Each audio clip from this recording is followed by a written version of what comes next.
I'm Renee, or welcome back to another episode of A Spark of Thought, the podcast where we talk about whatever I want. I hope it's what you needed to hear, bitch. This week, we're talking spiritual gifts. We're talking the differences between talents, gifts, how are gifts a mirror of your soul? Do talents need to support your gifts? All the fucking things, honey. Okay, so grab your notebooks and grab your gardening methods because I think this one's gonna be juicy, bitch. So starting off with just pulling apart, like, what are the differences between talents and gifts? When I think of gifts, I think more of things that are like in alignment with your purpose or your calling, what comes to you very naturally when you engage in things that you are gifted in. I think it really does give you a state of calmness or grounding or purpose or just satisfaction that other things just don't. And then when I'm thinking more about talents, basically I thought of like skills, things that you have gotten good at, but they could have been explicitly taught to you. I don't think that gifts need explicit instruction. I think they need support, and I think they need something pouring into them, but I don't think they take any type of explicit instruction. I also think it's important to note that I don't think that your talents necessarily have to support your gifts. I think it's really cool when they do, or I think it's really meaningful when you can find that connection.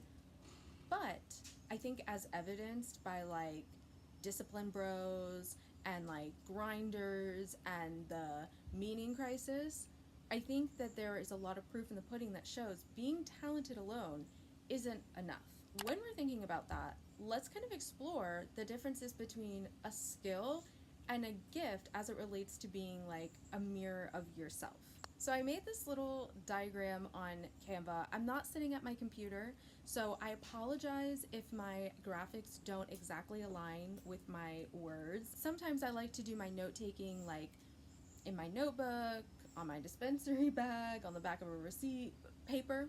But sometimes I'm like, no, let's switch it up and like put some little graphics in the videos. And so I decided to do like my brainstorming on Canva, but I don't have my computer and I'm absolutely not going to get it. So I made this little graphic on Canva and I just filled some of the things that I felt very gifted in within myself, or just things that I've really found like, no, I've always really just had this natural enjoying. And specifically crafting hobbies. I had a very special neighbor growing up, and I'm still in contact with her today. She is such a special person in my life, and I honestly need to give her a fucking call, but she's busy. So thinking of her, sending my love. She was really involved with me as a kid, like doing hobby shit with me. And I will never forget her inviting me over to do scrapbooking with me.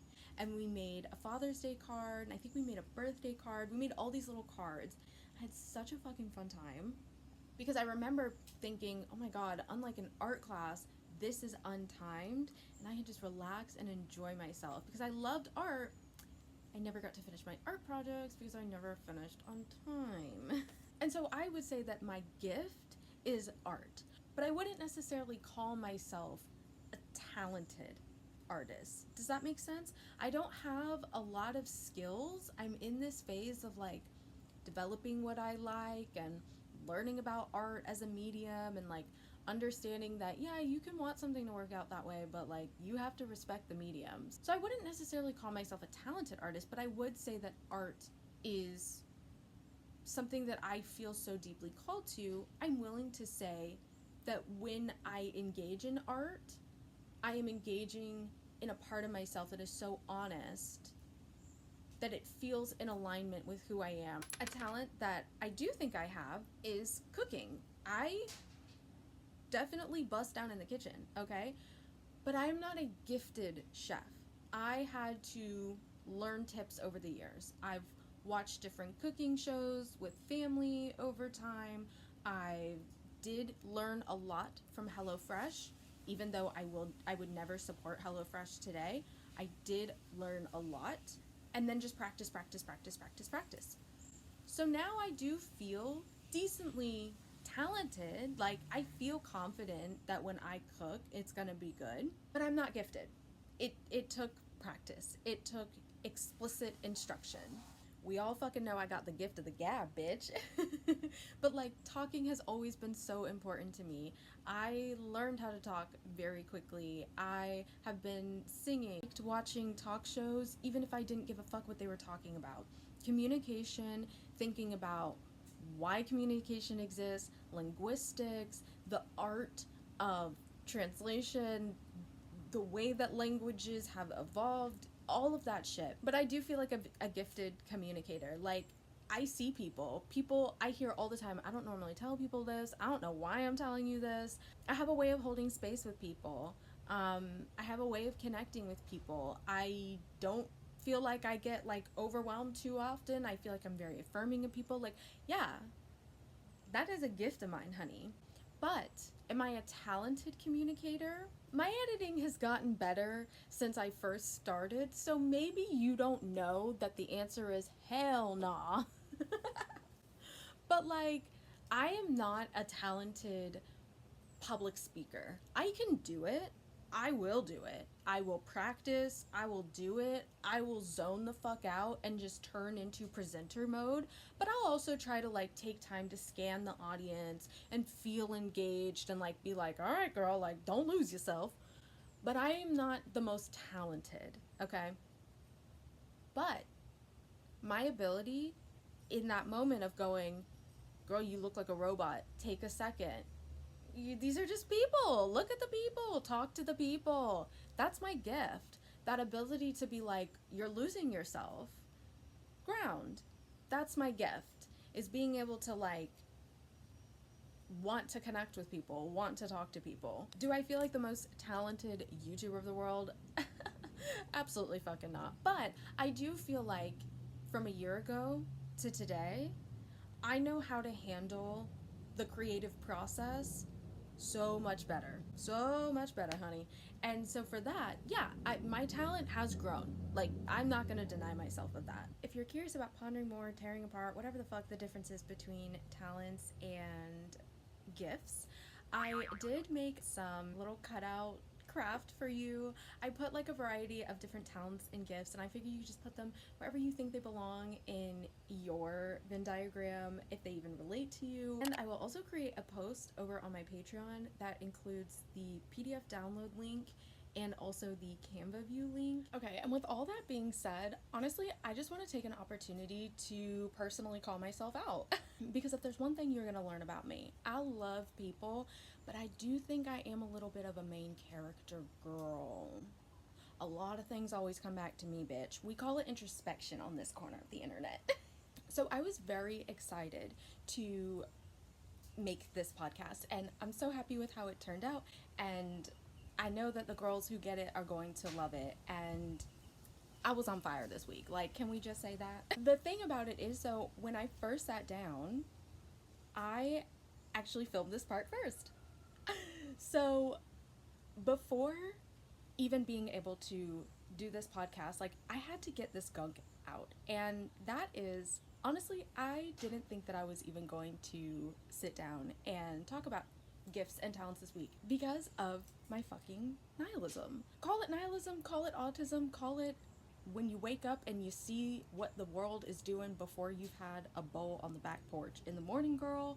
I claim all motherfucking three. There's been this trend of, I just want relatable creators. I just want people who wake up and don't do their makeup and I just, girl, I'm gonna tell you something. Honestly, I don't think that you do.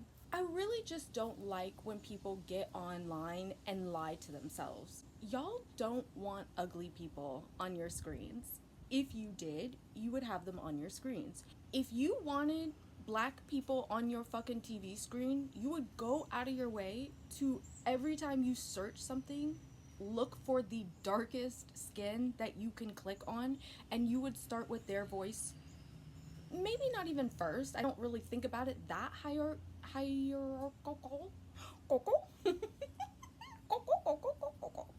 I didn't really like that show growing up, but my husband loves it, so for him I'll do anything. You would at least click on their faces. You would subscribe to them.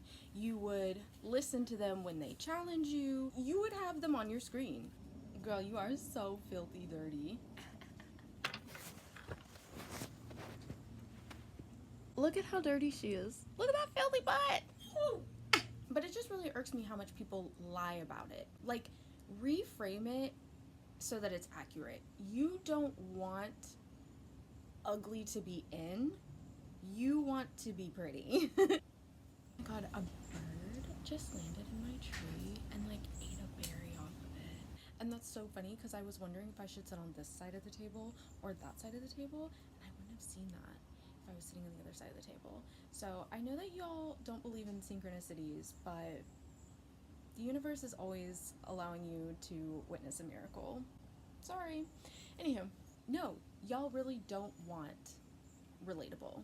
I remember pre-pandemic going to the hairdresser and getting my hair done, and at the time I had a lot of hair, and I was also like trying my hardest to make level 10 happen. It happened, but my hair was like,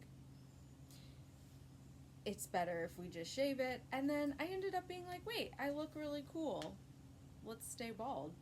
Okay. And then I also had a pixie cut somewhere in between, which a lot of people loved, but I felt like someone's Aunt Barb, and I could not have that. Not just someone's Aunt Barb, my Aunt Barb. Anyways, we would watch Emma Chamberlain like car vlog, but like that's the thing about a vlog, is it's like a vlog doesn't have to literally give you anything. It can just like be on, it can just exist. And I think that's what people like about it. Like that's what they like about the relatability. But it's like, but these vloggers all have lifestyles that you don't have. And that's the part that like pisses me off, because I'm like, you don't want relatable people, you don't want average people, you want pretty people, you want people that still meet beauty standards and actually exceed beauty standards. You want people that are charismatic in nature. You want people that are like either insanely funny or they're just like so sweet. But it has to be pretty people. It can only be pretty people doing it, or you're not gonna watch. You want pretty people to like wear a messy bun so that you can identify with them in your messy bun. I was a kid who grew up overweight. I've always had very tiny wrists specifically. And as a kid who felt so gross and ugly everywhere else, I would identify in some weird way. I never talked about it, but I had this like weird thing where I would identify in at least I could still feel my collarbones, and at least I had small wrists. I'm aware of what that weird shit is like, and I have so much empathy and like kindness, but it's also like you have to stop, because when you only identify in one part of a person and then you step back and you look at them as a whole and you don't like them as a whole, it is so devastating to you to be a person that learns you are only liked for one part of yourself. And in the context of friendships, because I often see like, oh my god, like you're just so relatable, it's just like sitting with a friend, da da da da. But you're not sitting with your friends. How many of your friends do you know that are living the life of Emma Chamberlain? Which of your friends are like Emma Chamberlain? Which of your friends are like Michaela? Which of your friends are like any of the influencers that you watch? It's that one part of a person that needs to be so excessively above average, and then they have to be pretty, and then they can feel like your friend, and then they can feel relatable, and then they can feel cool. And even I struggle with it. Like, I knew making my 2025 bingo board game, showing up the way that I showed up in that video, I sat down in bed. I told my husband, I told my mom, I said, watch this. Watch this. This video is going to outperform what I had been recently doing. This video is going to perform very well. It was the timing, it was the topic, and it was how I presented myself. And I sat down knowing that. And honestly, I was angry about it. Like, I was like, I don't even want to fucking do it, but I also wanted to make a point. I think honestly, it was the first time I ever showed up on camera with makeup. So I had been doing this for a year, showing up in the t-shirt Just woke up. You can literally see the bags in my eyes. I had been doing it. And I'm not saying like, oh, if you like relatability, you'll like me. It's not about that. So I don't want to come across like that because that's not really how I feel. I am just one person for the most part. Ain't nobody too worried about what I have to say. And honestly, it's a nice place to be. But I still have an ego just like everyone else. I still am a fucking primitive ape just like everybody else. And I get caught up in getting pissed off just like everybody else and feeling like, no, nothing's going to change. We're just going to see a new wave of influencers. They are starting to get. And I think we have Michaela's divorce announcement to thank for that. So do take a minute, do take it in. The revolution will not be televised. The people do have buying power. We don't have to keep continuing being like Michaela. And I do really love that, and I am very hopeful for the future. And that's why in my moments of nihilism, I gotta stop myself, because I don't want to be someone who doesn't think things could change, because they're literally changing right in front of my face. So why am I ignoring the evidence? Why am I ignoring the small shifts? That is very unautistic pattern recognition of me. If you made it this far, thank you so much, baddie. Go ahead and leave me a sparkle emoji to spread the energy, spread the word. And while you're down there, don't forget to like and subscribe, and we will ponder in the next one.